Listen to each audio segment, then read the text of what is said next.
এখন বাজে দুপুর 3টে, আর আজ খাওয়া দিতে একটু দেরি হয়ে গেল, তাই এই যে খরিদ্দার নিজেই চলে এসছে। এই যে খরিদ্দার দাঁড়িয়ে আছে, আরে খাওয়া দাও, দেরি তো হয়ে গেল। ও আমাকে পথ দেখিয়ে নিয়ে যাচ্ছে। আর এই যে সব খরিদ্দাররা আর খরিদ্দারদের খাবার। এখনো কয়জন বাকি আছে, এ আবার খায় না, খাবে এই যে এই 3জনই। তো খাওয়াটা দেখো বন্ধুরা, একটু খাওয়াটা খালি একবার দেখাই, দাঁড়া বাবা। কোনো খরচ নেই, এটা হচ্ছে রেশনের চাল, যেটা ফ্রিতেই পাওয়া যায়।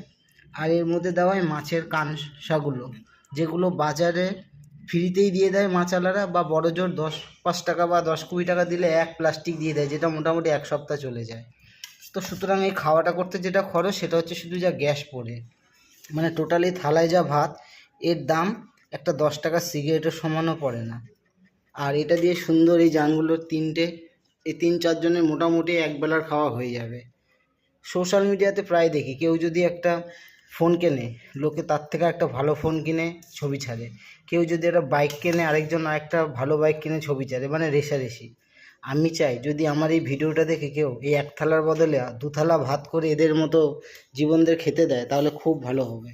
আর এই জায়গাটা দেখতে পাচ্ছি, এটা ভেজানো আছে, কারণ গরম যায়, এই যে টিনের গরম, তো ভিজিয়ে দিয়েছি। খাবারটা খাবে, খেয়ে এসে সব এখানেই শোবে, সব এখানেই ওদের ঘুমানোর জায়গা। বিকালে আবার বেরিয়ে যাবে, দুপুরটা ওরা এখানেই শোয়। সব চলে এসছে, এই চল।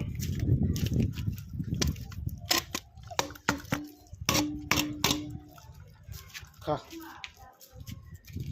খাচ্ছে সব, খা। এই যে ভিডিও বলেছিলাম খাওয়া হয়ে গেছে, হয়তো 1 থালাতে ওদের সবার পেট ভরে খাওয়া হয়নি, তবে যেটুকুই দিতে পারলাম।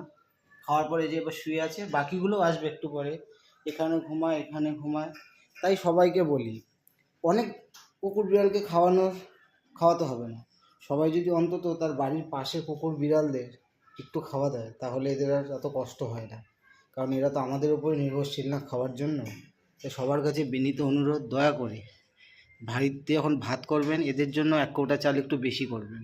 কারণ খাওয়ার পর যেইটুকুই আটা কাটা দেন 1-2 মুঠো, এতে ওদের কিছু হয় না। দুটো যদি তার সাথে ভাত দেন, এদের একটু পেট ভরে। Tata, bye bye.